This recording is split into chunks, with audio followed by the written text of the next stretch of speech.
So across Europe, the transfer window is finally closed. We've seen huge deals across the game of football, but what about those signings that have just passed us all by? Here are 11 transfers you might have missed this summer. Tiemoué Bakayoko to Monaco. The French midfielder moved to Chelsea a couple of years ago after a fantastic season with Monaco, and he looked like a brilliant capture for the Blues, the latest player to flee the Monaco nest and take his talents elsewhere.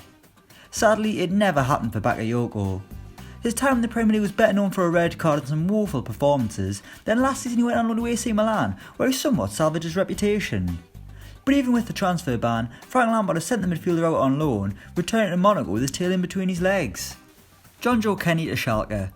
This transfer is a bit like you'd get on FIFA or something. A young English player who you'd never expect to go abroad. Jonjoe Kenny, I've written Jonjoe Shelby here for some reason, but anyway, Jonjoe Kenny has left his Goodison Park home for a loan spell in Germany, heading to Schalke.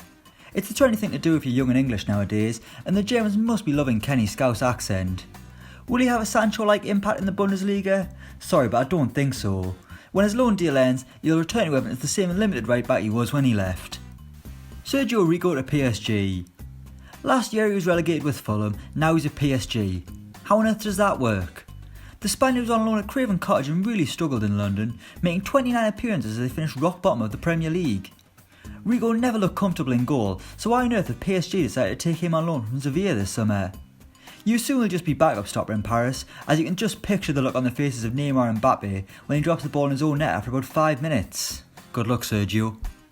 Oliver Burke to Alaves. It's another loan deal. 2019 is the year of the loan. This time it's Ollie Burke, and I hope to God he packed some suntan lotion.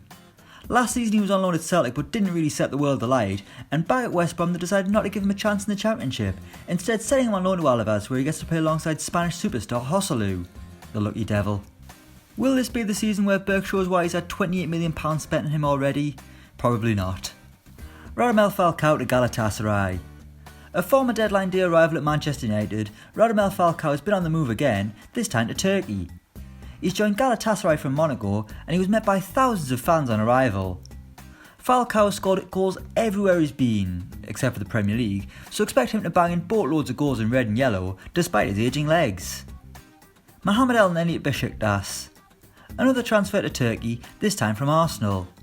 The Gunners have really trimmed their squad this summer, but Mohamed Elneny's departure really went under my radar.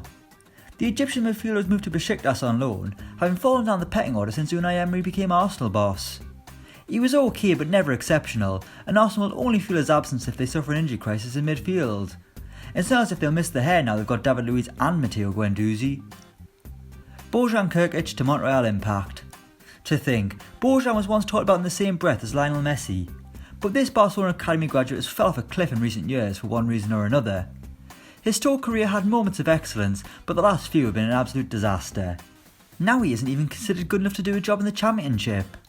He's joined Montreal Impact in the MLS, where hopefully he can get back to enjoying his football. Mohamed Elyounoussi to Celtic. Southampton's recruitment hasn't quite hit the mark in recent years, and Mohamed Elyounoussi is one of many flops at St Mary's. But it looks like he won't get a shot at redemption at Southampton, completing a shock loan move to Celtic. Now he could really thrive up in Glasgow, mainly because the standard of Scottish football is so low, and at least get a few medals, as Celtic already lead the title race and will probably win the treble yet again. Kasper Dolberg to Nice. So Nice have been taken over by one of England's richest men, and now they're really rich, so to celebrate they spent a load of money. And their biggest signing is Kasper Dolberg. Seen as the shining light of Denmark's future, Dolberg has completed a strange move from Ajax, as Nice is hardly a step up.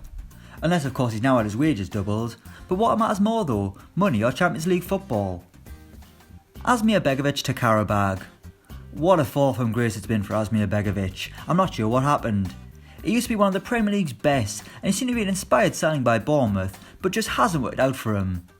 He lost his place last season and has been nowhere at the start of the campaign. And now he's officially out the door, going on loan to Azerbaijan side Karabag.